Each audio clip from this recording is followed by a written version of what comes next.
Bom, pessoal, agora então é hora de a gente falar dos biomas de água doce. Do mesmo jeito que no mar você tem ambientes com características um pouco diferentes e que levam a ter condições e fauna e flora diferentes, na água doce é a mesma coisa.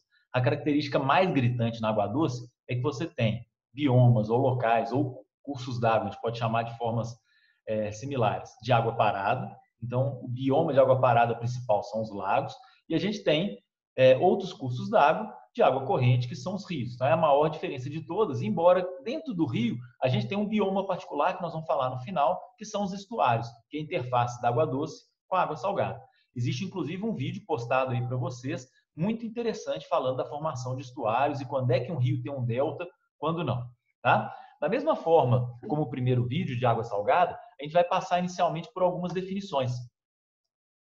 Então, já falei com vocês de lótico e lêntico, né? Lótico é água corrente, lêntico é água parada. E a gente vai dividir também as zonas, principalmente lacustres, em regiões. Então, a gente tem a região litorânea, que é a região próxima da margem, a zona liminética, que são as águas mais longe da margem. Isso tudo não precisa decorar, mas é importante de pelo menos estar familiarizado, porque é muito comum em relatórios técnicos aparecerem, por exemplo, na represa tal foi feita coleta de água na zona liminética. O que é isso? É a zona mais afastada do litoral, tá bom? Zona profunda. E aí, os lagos e os rios também, eles podem ser classificados de acordo com a quantidade de nutrientes que tem nesses ambientes. Então, lagos oligotróficos são os lagos muito pobres em nutrientes. Esse lago alpino aqui que a gente vê à direita embaixo, certamente é um lago oligotrófico, aquela água totalmente clara. Lago mesotrófico é quando você tem uma condição intermediária de concentração de nutrientes. Se a gente pegar, por exemplo, o reservatório do Funil aqui, ele é um lago, ele é um reservatório mesotrófico. E quando você tem nutriente demais, você tem um corpo d'água ou um lago eutrófico. Não sei quem aí conhece Belo Horizonte, mas a Lagoa da Pampulha, que é lotada de aguapé, cheia de plantas aquáticas, é um lago eutrofizado, com grande aporte de nutrientes através de esgoto doméstico, ele acaba ficando eutrofizado. Nós vamos falar de eutrofização depois, mais para frente no nosso curso. E toda a área alagada, formada através de transbordamento, seja de rio ou de lago, a gente chama de planícies de inundação, ou áreas alagadas, ou brejos, e em inglês existe um termo muito interessante que é o wetland, como fosse terras molhadas, tá bom? Nós vamos falar um pouquinho delas. E os estuários, como eu já havia adiantado. Bom, falando de rio, qual que é a definição de rio? Deve ter milhões diferentes, mas tem uma interessante que é uma definição um pouco mais hidráulica, que os rios são aqueles elementos que drenam a paisagem, retornando a água para os oceanos. Então, características principais de rio, que são coisas bastante básicas, é um ambiente lótico, como eu adiantei anteriormente, de água corrente, tem gradientes ao longo de 3 dimensões, né? Você tem o comprimento, você tem a largura e tem a profundidade. E o rio, ele muda desde a sua cabeceira em direção à sua foz, ele tem condições que vão mudando gradualmente de uma maneira muito interessante. E eu vou comentar algumas dessas mudanças da cabeceira para a foz. E com relação ao formato do vale, que são essas fatiazinhas do rio. Em geral, quanto mais para a cabeceira, mais encaixado esse vale, mais no formato de V, enquanto que mais próximo à foz, esse vale vai se abrindo. Por quê? Porque aqui você tem basicamente processos relacionados à erosão nas cabeceiras e à deposição no baixo curso do rio.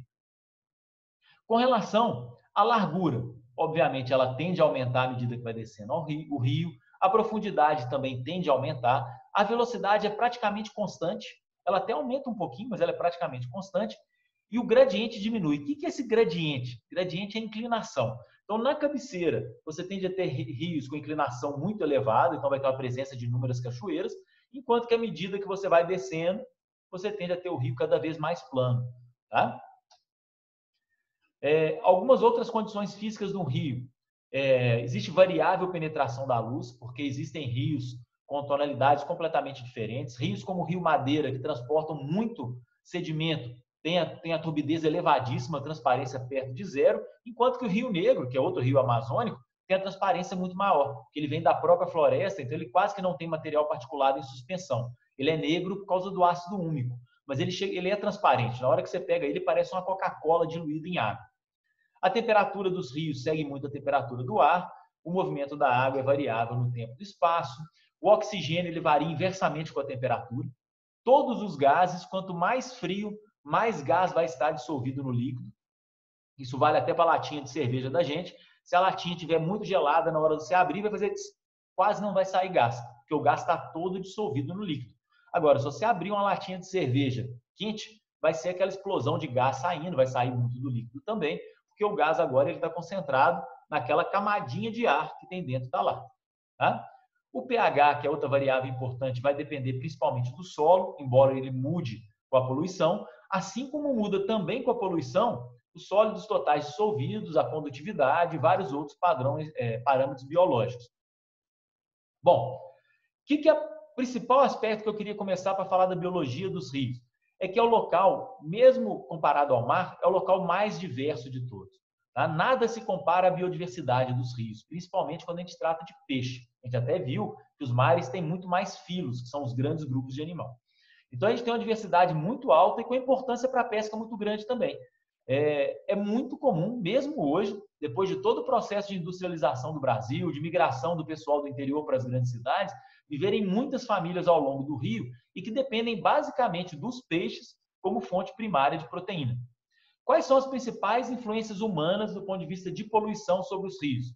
Sem sombra de dúvida, os dois principais são poluição, tanto por esgoto industrial quanto esgoto doméstico. Infelizmente, no Brasil, a gente conhece isso muito bem. É também importante dentro das cidades canalização, fora das cidades não tanto. Mas, na minha opinião, talvez a maior ameaça de todos seja o represamento. Por quê? A primeira característica que eu salientei dos rios para vocês é que ele é um ambiente lótico, de água corrente. E o represamento, ele converte um ambiente lótico, pelo menos em parte, na parte do reservatório, em ambiente lêntico. Transforma ele num lago. E se você tem uma fauna totalmente adaptada ao ambiente de água corrente, ela não vai se adaptar ao ambiente de água parada, e isso vai ser fruto de um vídeo só para impacto de barragem, um pouquinho mais para frente. Tá? Bom, em contraponto ao rio, você tem os ambientes de água parada, que são os lagos ou lagoas. Qual que é a diferença de lago e lagoa? Tem gente que fala que lagos são ambientes maiores, são os grandes lagos norte-americanos, enquanto que lagoa seria menor, mas na prática a gente acaba usando os dois como sinônimo, não tem muita diferença não. Então, a estrutura, você tem essas águas lênticas, como eu comentei, é um volume de água muito grande, 20% da água doce mundial estão nos lagos, e principalmente nos grandes lagos frutos da glaciação, que hoje são encontrados em ambientes como esse, que são os ambientes mais frios, que na última era glacial foram cobertos de gelo, e foi esse gelo que acabou modificando o terreno, empurrando, fazendo algumas avalanches que entupiram rios e criaram esses grandes lagos naturais que existem sempre nos locais mais frios. No Brasil, a gente não tem esses grandes lagos. Tá? E como eu também comentei no primeiro vídeo, assim como o mar, o lago também se estratifica e cria diferentes camadas com diferentes temperaturas. Tá? O que acontece quando você muda a temperatura, seja do inverno para o verão ou de um dia mais quente para um dia mais frio? Se você tem um dia mais quente, vamos pensar, isso aqui foi construído para os países temperados, vamos pensar no nosso país tropical. Vamos imaginar uma lagoa urbana como a Lagoa da Pampulha ou a Lagoa Rodrigo de Freitas, no Rio de Janeiro.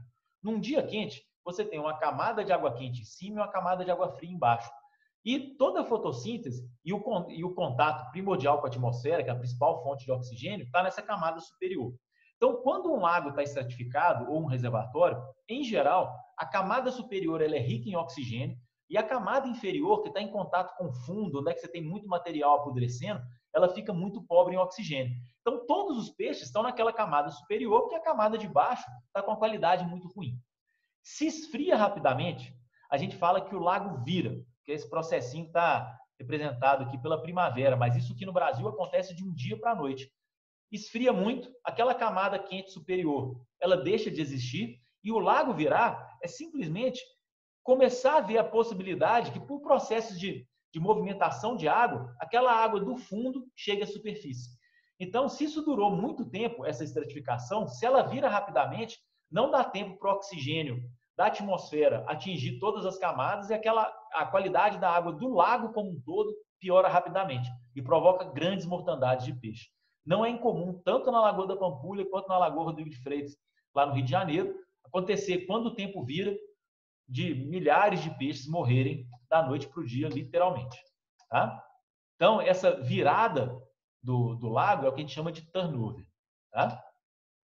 Bom, a estrutura se compara aos oceanos, como eu já falei. A penetração da luz vai depender da turvação e a produtividade também. A salinidade, geralmente os lagos são de água doce, mas existem casos de lagos salinos, que principalmente lagos que foram oceanos no passado, que por movimentos tectônicos foram isolados do mar principal. O Mar Morto foi isso. E o Mar Morto, ele vem secando ao longo do tempo, porque a precipitação lá é muito pequena naquela região, e por isso ele está ficando cada vez com salinidade maior. Já falei de oligotrofia, né? Em geral, lagos oligotróficos têm baixa produtividade, muito oxigênio, enquanto que lagos com muita produtividade, como toda essa biomassa está morrendo também e de noite está respirando, em geral eles têm baixo oxigênio.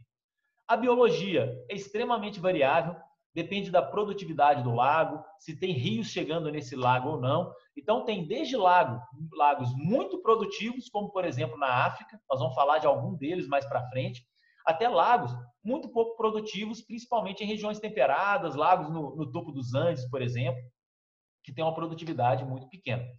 Eu falei que no Brasil a gente não tem lago, mas a gente tem algumas lagoas de planície de inundação, a gente não tem esses grandes lagos frutos de glaciação, né? Mas a gente tem um tipo de sistema que a gente encontra ao longo dos nossos grandes rios. Isso aqui é uma fotografia, uma imagem de satélite muito antiga, por sinal, do Rio São Francisco. E se a gente olhar com atenção, a gente vai ver algumas lagoas. Isso aqui é uma lagoa, isso aqui é outra, isso aqui é outra, que são formadas pelo alagamento do rio na sua planície de inundação. Essa faixa mais verde que acompanha o Rio São Francisco corresponde à área que o São Francisco joga água durante as cheias.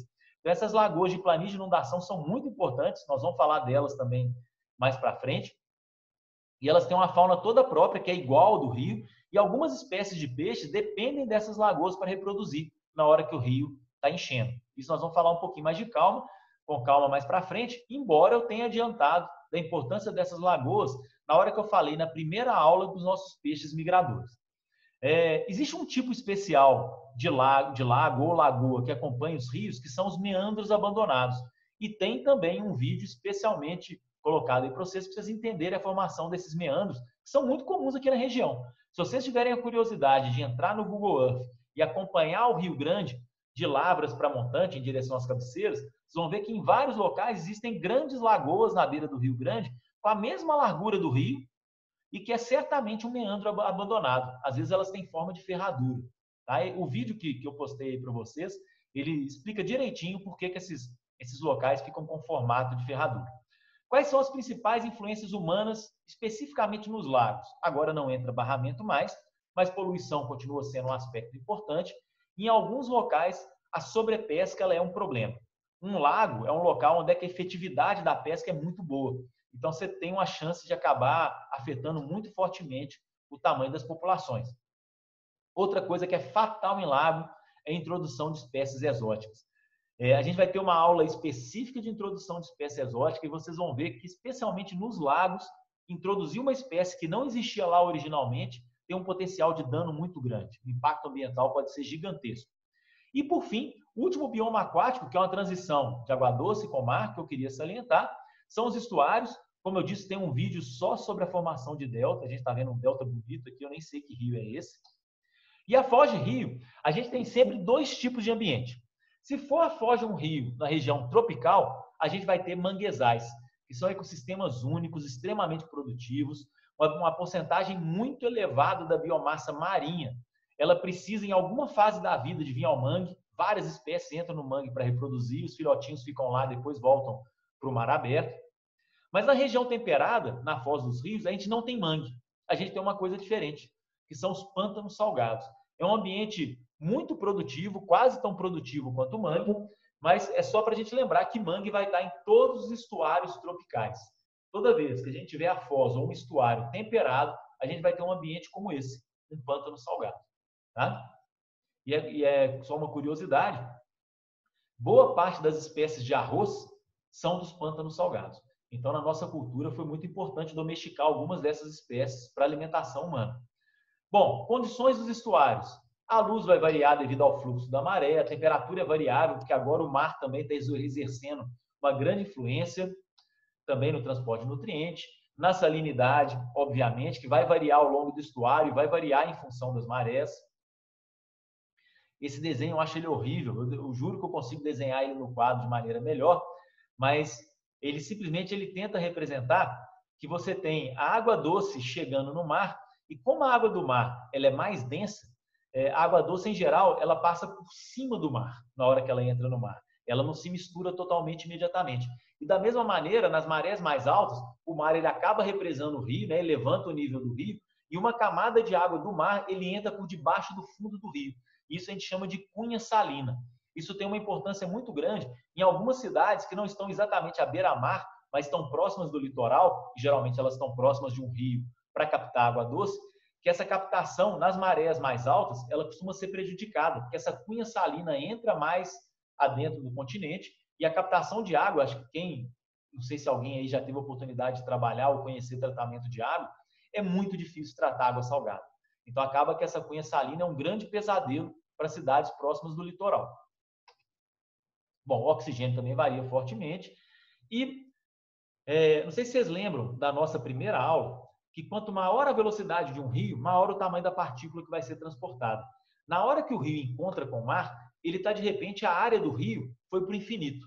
Então a velocidade da água é próxima do zero. Se a velocidade é próxima de zero, até a menor partícula transportada pelo rio vai ser depositada, que são as partículas de pequenos granozinhos de matéria orgânica.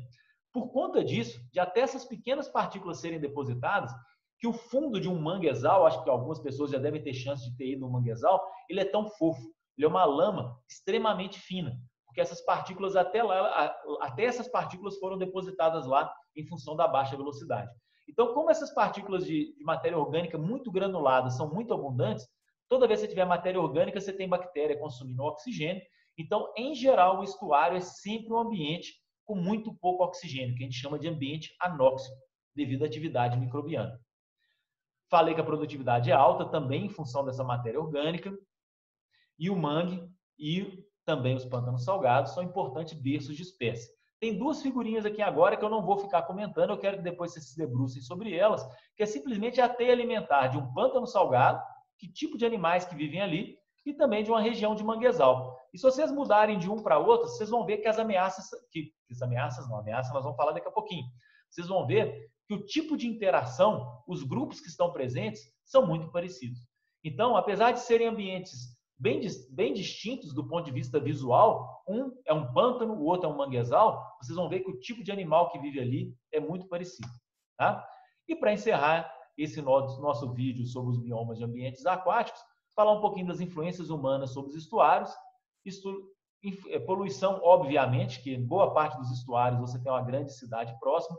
Você tem sobrepesca, não só de peixe, mas também de caranguejo, que é uma biomassa muito importante dos manguezais. O desenvolvimento humano e, principalmente, o desenvolvimento da agricultura. Isso aqui é uma foto horrível, mas foi a única que eu encontrei. Isso são aquiculturas no Nordeste brasileiro, onde os manguezais estão sendo destruídos, principalmente para a produção de camarão, para carcinocultura. É uma indústria bastante valiosa, gera muita renda e, por isso, as pressões sobre os manguezais é muito grande. Quem perde é o pescador artesanal, que depende do mangue para sobreviver, para extrair o seu meio de vida, mas os mangues também exercem uma série de funções ecológicas, como, por exemplo, sendo berçários para inúmeras espécies de peixe, como eu já adiantei. Tá bom, pessoal? Então, esse segundo vídeo, a gente encerra ele por aqui, isso, confirmando, esse é o nosso último slide, e tem uma série agora de vídeos adicionais para vocês complementarem, alguns deles de maneira bastante interessante, cheio de efeitos especiais, complementarem esse conhecimento. E tem também um textinho para ler, que eu marquei para vocês. Tá bom? Grande abraço a todos.